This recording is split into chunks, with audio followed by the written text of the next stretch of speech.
what networks should I build? What financial goals should I set? But people reverse the cart and the horse, and they get into all the practical questions. They don't even know what the point is.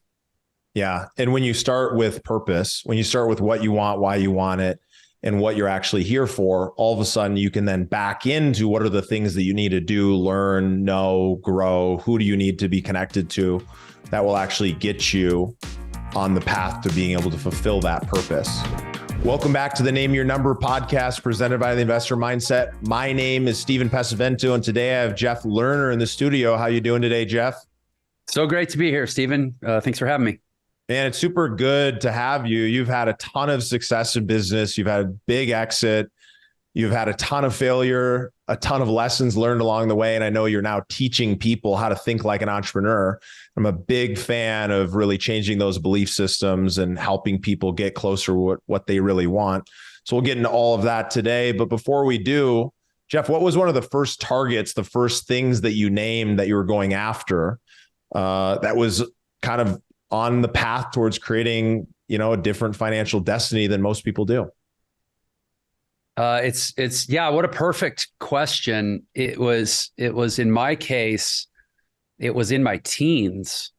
And I remember having this sort of like, how when you're a teenager, especially in hindsight recollection, everything seems sort of dramatized. It was like the movie of your life when you were a teenager. So one of the main scenes of that movie of my life was sitting alone in an abandoned music building on the campus of a boarding school that I had ended up having to apply and get into last minute because I got expelled from my regular high school back in Houston where I lived. And then as soon as I got to that school, I contracted mono the first week I was there. So I wasn't allowed to meet anyone or talk to anyone or go to any of my classes. So I'd been like alone and roaming aimlessly on this campus at this boarding school in freezing cold Western Massachusetts for a few months, my junior year of high school, no friends, isolated. And I found this old abandoned music building. And I was sitting at a piano, just like trying to fill my time. And I started teaching myself to play the piano. And I had this moment where it was like God said, if you don't figure out something else to do that isn't about chasing money, then your life will be forever defined by the need to chase money and trade your time for it and do what other people tell you have to do for it. And that was the moment that I committed myself. Basically, I said, money will not be the most important currency in my life. And not long after that, a few months after that, I dropped out of high school to pursue a career as a self-taught musician. And I ended up becoming a professional jazz musician for about 10 years. And then ultimately veered into entrepreneurship. But it all sourced back to that moment as a teenager when I made a decision that my life would not be defined by the pursuit of money, which ironically is one of, I think, the main reasons I have quite a bit of it. Yeah, it's a beautiful lesson, and especially being able to connect to source and hear that message and receive it and then actually be able to take action on it. I'm curious, when you were growing up, did you come from a family that had money or was comfortable talking about money? Yeah, that's actually a really key part of the, you're asking so far 2 for 2, just the right questions. I did. I came from a very money conscious and money healthy family. My mom was a partner at a big law firm. My dad was an institutional investment broker. And then he later became a high net worth money manager, wealth services, financial professional. And so I had like successful white collar parents that had both pulled themselves up from nothing. They both came from kind of lower middle class, blue collar, scrappy upbringings, met each other in college and really bonded together to say like, let's live life the right way and pursue the American dream. And they did. And they were great models for that. They worked very hard. They got up early. They also got home at a reasonable hour. And I had a nice home life in the evenings with them. And so that blessed me in a couple of ways. I mean, particularly not my dad. They didn't just make decent money. My dad literally dealt with money as a career, right? So he was like teaching me about the stock market and about, capitalizing businesses and how to read a balance sheet and, price to earnings and price to book value and how to pick stocks. Like as a kid, I would sit on my dad's knee and watch the ticker go by. That was back when they used to price stocks in eighths of a dollar. And Yeah. IBM would be, it'd be like IBM just traded up a quarter point. My dad would go, oh, that means my client just made so much money. It's like very aware of finance at a young age, but also very aware that having a lot of money, and first of all, that it's all relative. I attended this school where even though I was, by most standards, my family was financially successful, I was like one of the poor kids at this school that I went to, because there were like billionaires sent their kids to this school and so forth. And like, it was all different types, but I had this unique lens as a kid to realize like money doesn't guarantee happiness. And I'm not so naive then, and certainly not now, as to say that money doesn't contribute to happiness, or that it can, given the right preconditions. Money can amplify any emotion, any experience, but it doesn't correlate directly to happiness. And that made it a lot easier as a teenager to go, I'm not going to chase this for the rest of my life, because frankly, I was like a suicidally depressed teen at various points, and like having money didn't change that. And so I wasn't going to let it rule me. Well, I think it's so powerful that you had that lesson so early, because all of those things really kind of like play into one another. I grew up super blue collar, lower middle class. Money was never apparent, was never enough of it. And I was obsessed with the idea that I had to get some of it, and that was going to solve all my problems. And yet I had a lot of success, was making a lot of money, but I realized I still had the problems. They were still there. I just had money. So now I could pay professionals to deal with it and try to grow and learn. And so when you bring those two concepts together, it's like infinite opportunity is available, because now you can really work on making yourself the best person you can be and enjoy the path and the journey, and not focus on the money as the end result, but you can then also attract money into your life. Yeah, I think I had a really nice, like my first 30, I mean, it's crazy how life works. And I'm a big believer in this. And frankly, we teach this as part of our platform, that what you're supposed to do can be reverse engineered by everything that you've done and that you've experienced. Like life points you toward your purpose, whether you want it to or not. Right. Yeah. And so I look back at my life and it's like, okay, I had my first 16 years of life were a great body of evidence that money doesn't directly correlate to happiness. And then the next 14 years of my life, dropping out of high school, becoming a self-taught musician, struggling my way up through the ranks as a working piano player in Houston, surrounded by people that, jazz musicians are like the brokest category of human on earth, maybe right next to like actors. And, surrounded by people that were really involved in this noble creative struggle to make art and not pursue money as their primary agenda. And also realize that like being broke and poor really, really sucks too, in a different way. And so it's not like, the glory in the impoverished, starving artist life. Like that's not any better. I burned through 2 marriages. Nobody wants to be married to a broke jazz musician that comes home at 5 a.m, smelling like the bar that he's been working at. And so, and then ultimately all these entrepreneurial ups and downs, which we can talk about, but you sum all that up, and I basically realized that the key to a fulfilled, happy life, and I like the word fulfilled a lot more than happy. It's like yes, and it does. Money does, and this is statistically validated. There's a lot of data on this. Money actually does directly correlate to a sense of fulfillment and satisfaction in one's life, because the more money you have, the more empowered you are to live a life based on what you would choose to do rather than what you have to do. And then you couple that with like all of this non-monetary stuff that also has to be in place. And because, again, I grew up around plenty of people whose parents were rich and miserable because they were owned by a hedge fund, or owned by a hospital as a cardiologist, or owned by a bank as a banker, or, I guess in a sense, we're all owned by someone. And so there's this alternative way that frankly, society and school don't actually teach. And it falls to the alternative education industry, which is shows like this and platforms like mine and books like I wrote and this whole world out there. It's actually like, this is the real way to truly be fulfilled in life. And they don't teach it in schools. And as an entrepreneur and as a guy who teaches alternative finance strategies, it's unbelievable how much more powerful it is when you learn a different way of thinking than the traditional system, because the system's broken. It's designed to keep you stuck. It's designed to keep you working in the machine.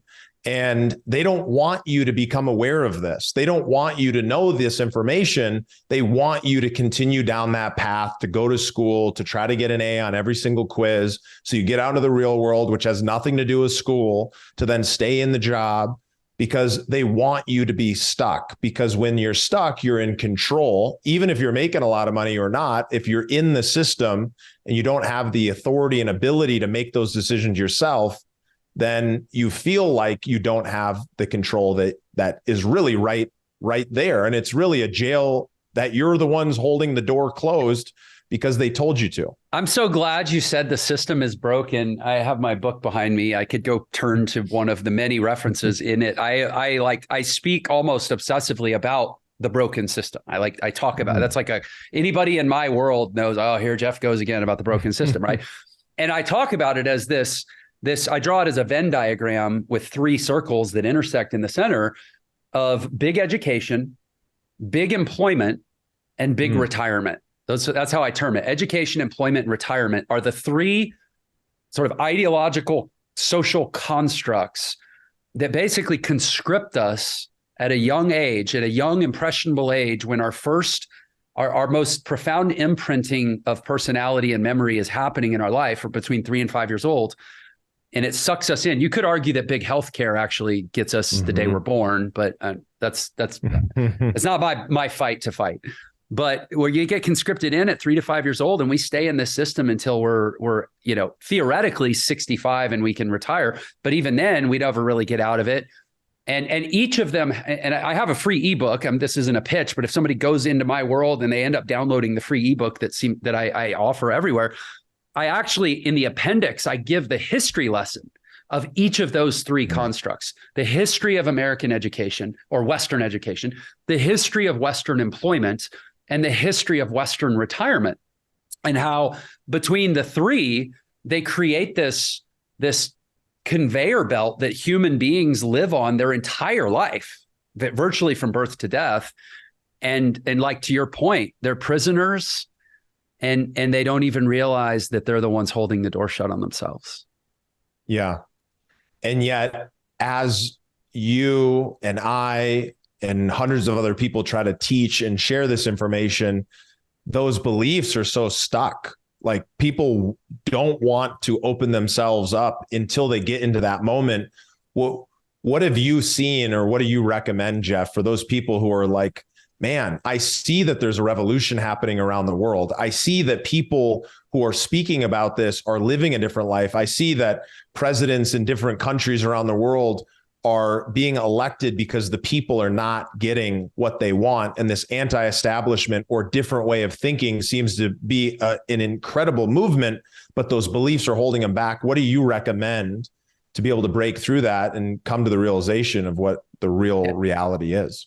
First of all, to what you just said, I've never given 2 shits about Argentinian politics before, but how about that, man? Javier Milei, this libertarian former rock star, getting elected on a platform of smaller. I mean, this is Argentina. This is like, I mean, to have an Argentinian leader who's about less government, contracting from all the geopolitical complexities and relationships, to ultimately like create sovereignty of a country, to say, let's be self-determined and let's give growth and progress back to the private sector, which does it infinitely better than the public sector ever could. Like, I'll just say I needed a win, and I'm taking that one as the one for the week anyways, because the world is jacked up. I mean, that's the bottom line. And, forgive me, I got so excited as soon as you referenced that, I forgot the actual core question. Do you mind restating it?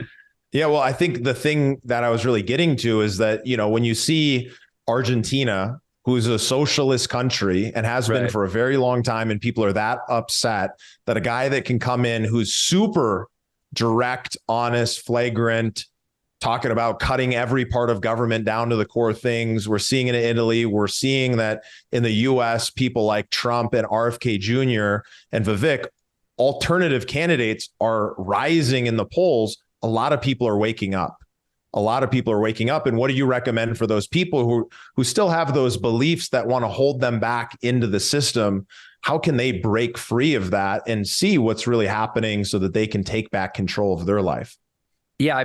Okay. It's so the right question. And I think that one of the hardest challenges for me has been to recognize that I had such a unique set of early life experiences that I described that it's not reasonable for me to say to people, oh, well, you have to divorce yourself from the idea that money is the primary currency by which you define success in your life. Or, oh, you just need to recognize that certainty is a fallacy. It's a psychological ego construct that we use, that our amygdala and our limbic brains try to project out there so that we can feel safe, because historically and ancestrally we're worried about getting eaten by a tiger, but we don't live in that world. And risk tolerance is the new adaptive survival mechanism. And like, I can say all this stuff, but like, people, you got to meet people where they are, right? And so the biggest way, I mean, and again, you asked the right question to the right person, because leading an entrepreneurial education platform that's enrolled almost 300,000 students in the last 4.5 years, I have a lot of experience of how to invite people into a conversation about a different set of possibilities for their life, and then try to meet them where they are so that they'll stay open to it and actually lean in and keep going even when the work gets hard. And what I have found is the single greatest common denominator conversation that everybody can resonate with is the idea that your life, there is some purpose. There is some teleological design to your life. We are not, I mean, there's a small fringe of people that believe that life is nothing but like chaos and colliding particles, and it's all just a happy Darwinian accident. And frankly, to those people for whom nothing means anything, I can't make anything mean anything. But for the rest of us, there's a purpose here. And how truly do you feel like you're living it? And when you get people thinking about that, why am I here? What is the point of my life? And everybody, the vast majority of people have had similar experiences of life, which it feels a lot more like hanging on to survive than learning to grow and thrive. And that conversation, I think, is how you crack most people open to the idea to say, okay, listen, if we're going to live your life's purpose, if we're going to find fulfillment, which, by the way, the word fulfillment comes from the Old English word for prophecy or destiny. That which fulfills you is going to come from you fulfilling that for which you were born. And as you start that conversation, people recognize, okay, I'm going to have to start challenging some core beliefs, because at no point in my educational or my employment journey was my personal purpose and fulfillment ever the primary orientation. And so now that it is, I recognize that other aspects and themes from my primary education and employment are going to probably need to be challenged. Yeah. And so once you come to the realization that the purpose of your life is that door that can actually open up to what are all the ways that I can fulfill that purpose, you get a new level of motivation. You've got a new reason to step into the discomfort of the uncertainty of the fear of all of the things that are holding you in that place that the system is taking advantage of for its benefit, that you can actually be able to then recognize a reason to break free and open yourself up to seeing things from a different perspective. And with that, what is one of the best ways, in your opinion, to be able to unlock and discover that purpose? Because a lot of people talk about it, but I found that at the beginning, it can be a very difficult process to really discover, why am I actually here? Yeah, I think there's two aspects to that question. There's sort of the, call it like the ethereal and the practical, right? I mean, first is, there's a lot of personal healing and growth. And, I come from I've done a lot of therapy, and I come from there's a generalized school called cognitive behavioral therapy, which is a number of different therapeutic modalities, rational emotive behavior therapy and transactional analysis and all these different things that we could geek out on if you're into that stuff. But yeah, in general, it's kind of like, okay, for me to actually reorient my life toward a belief in a sense of purpose on the basis of a faith that there's a realizable potential to live that purpose and thus be truly fulfilled in a way that anything other than that will never fulfill me. There's a certain amount of egoic surrender that has to happen where like, it's like, okay, I'm not going to just live as a martyr for all these other things that I've been, it's kind of like, I mean, we're getting to the heart of the sort of the libertarian versus the socialist ideological war. Is like, what is the point of life? Is it to take care of society and the collective, or is it to manifest and be individually free and expressed? Ayn Rand said that civilization is the process of setting man free from men. And so you kind of have, but within that is you have to reconcile, like, I freaking matter. I am a created child of whatever God or source or universal energy I want to attribute created design to, but like I am a unique property. I was given fingerprints, and I was given a gut biome, and I was given a DNA sequence, and I was given a face. I was given all these unique markers to show how chosen and special and precious I am. And so whatever purpose I was created for, it matters enough that it's worth pursuing. And honestly, that's where it has to start for most people, because they've had all this conditioning of like, you're here to, worry about how you reflect on your parents, or worry about how you reflect on your family name, or worry about how you reflect on your alma mater, or worry about paying your mortgage, or worrying about, living the right nuclear family structure that reflects well on society, or living according to all of these tropes and these models and these paradigms that we're given, not that are bad, but that are meant to be a suggestive foundation for living our best, most fully expressed life. Not meant to be a cage that we spend our entire life trying to fit ourselves inside of. But that's what they become for most people, because we're not told from day one that we matter to the level necessary that would lead us to pursue a life of purpose as our primary goal.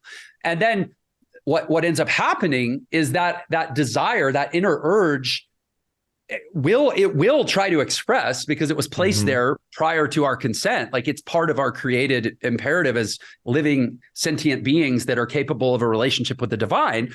And so then it ends up expressing, but because there's no construct, there's no model for it in society, it ends up expressing as all this like weird hedonistic self-destructive stuff, whether it's like my secret OnlyFans account where I have sex with cats, or my bizarre double life where I do whatever, or just my general narcissism where my whole world is this little fiefdom I've built to edify and glorify me because society doesn't provide that outlet. Like, it all shows up in all these weird behaviors. I mean, the internet does a wonderful job of displaying, when in reality, what we need to be doing is teaching children that, there's the freedom to be self-expressed is the pursuit goal of life, but that freedom comes through discipline, and it comes through adherence to profound, timeless first principles that are grounded in sacrifice and service and love, but that those are manifestations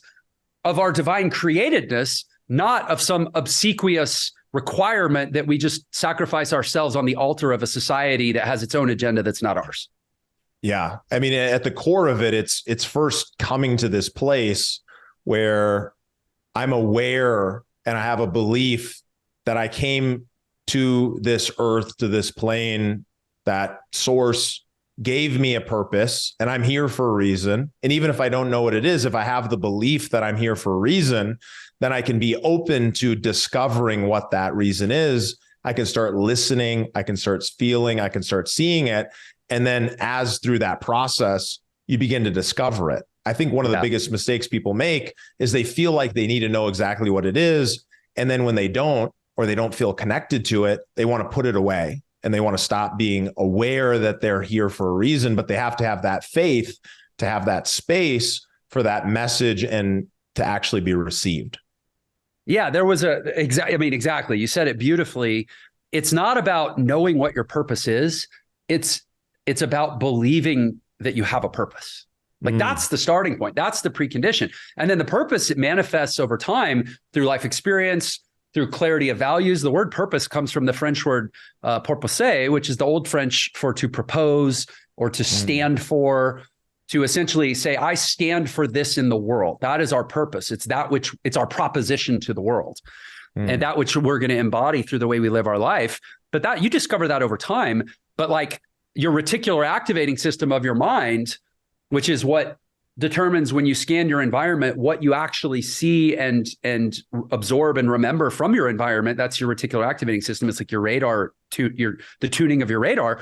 That is completely different. That will draw in completely different information from your environment, depending on whether or not you do or don't start from the place of I have a purpose. And again, to your point, you don't have to see exactly what it is. So once you have that, and I know it may sound like we're being sort of metaphysical, but like I said, there's an ethereal and a practical, but it starts with the metaphysical. Like you cannot get kids that think that the point of life is to work in factories and make widgets for the man.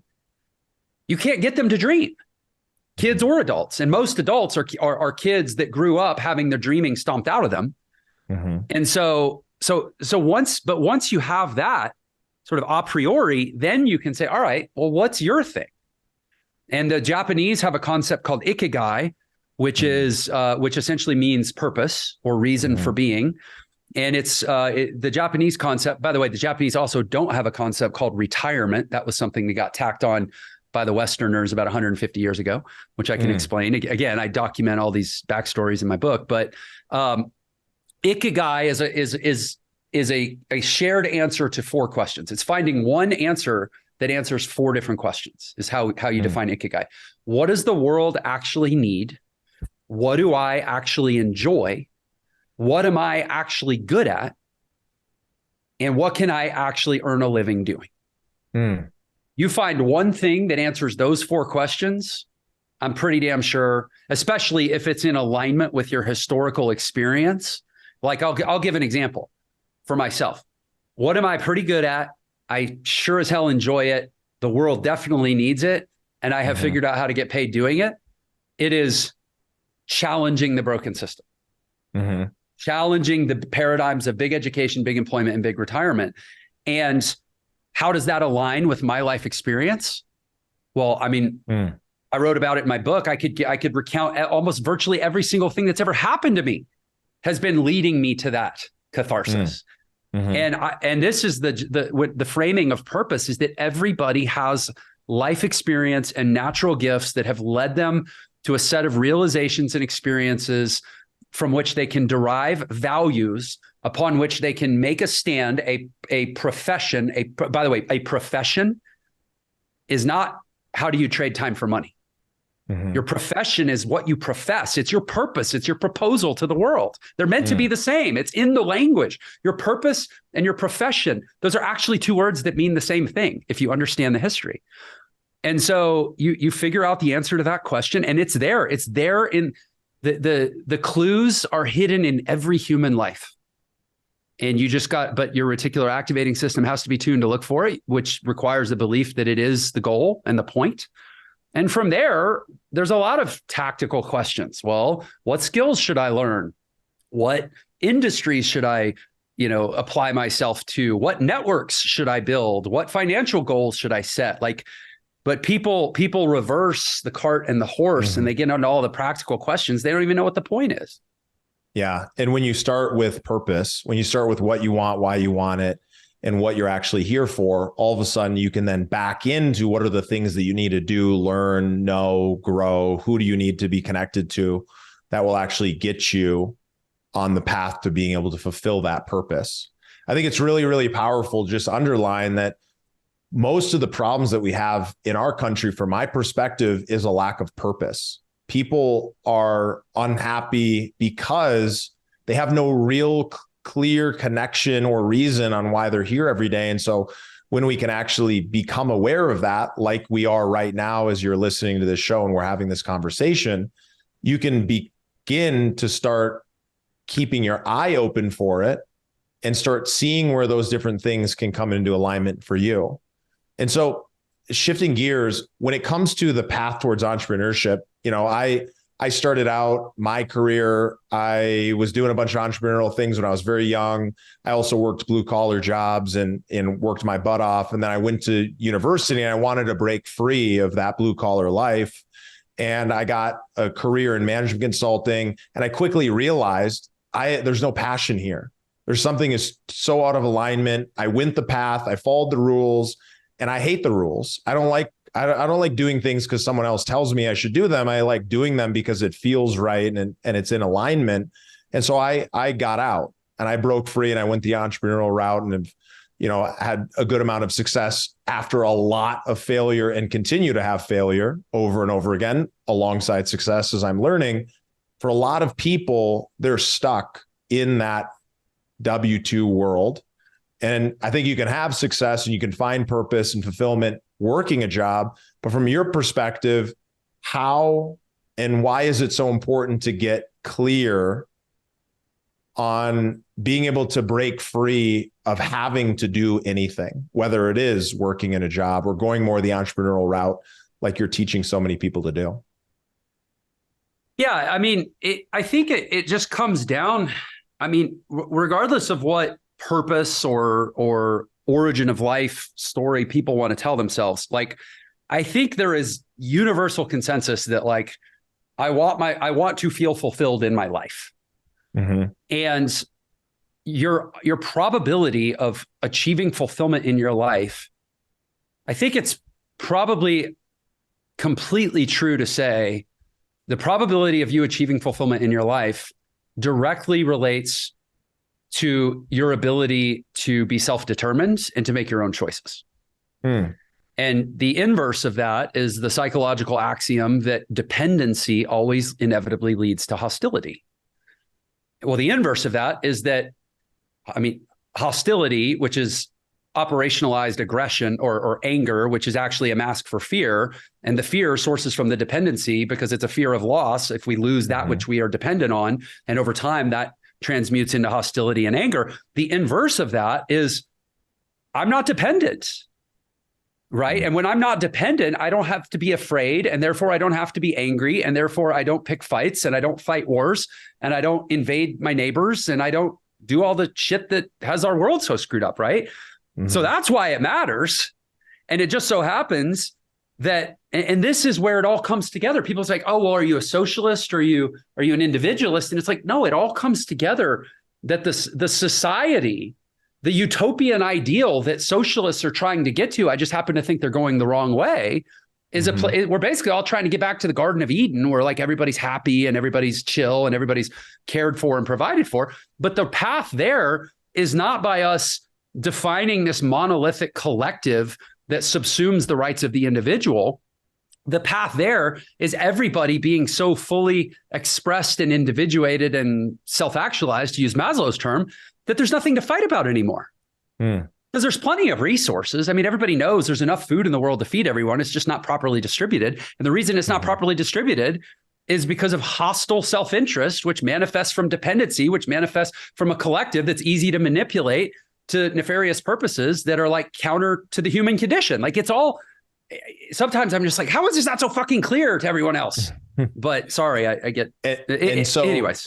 No, I think it's phenomenal. I love the passion about it, but really at the core of what you're saying is that whether you're working in a career or you're building your own business, at the core of it is taking back the understanding that you're actually the one who's in control of your destiny, that you get to that point where you don't have to do anything because you now are in control of being able to do those things that you actually want to do with your life.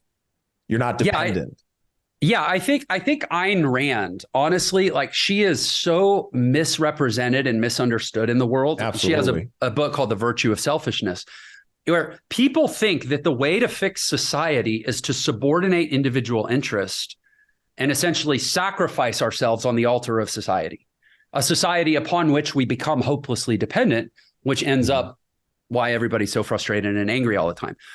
Paradoxically, the way to create the ideal society is to have every individual operating from self-expression and self-interest, because then people are so fulfilled, all the conflict goes away.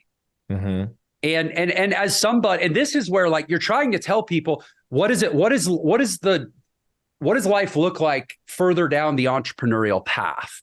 And they're like, well, how much money am I going to have? And what business am I going to own? And how many people are going to report to me? And they're asking all these sort of superficial questions. And it's like, no, I can't tell you, faith is the substance of what we hope for. And it's the certainty of what we cannot yet see. Therefore, I can't tell you, I can't show you the picture, because then you'd already see it. And you wouldn't need faith. No, that's not what it is.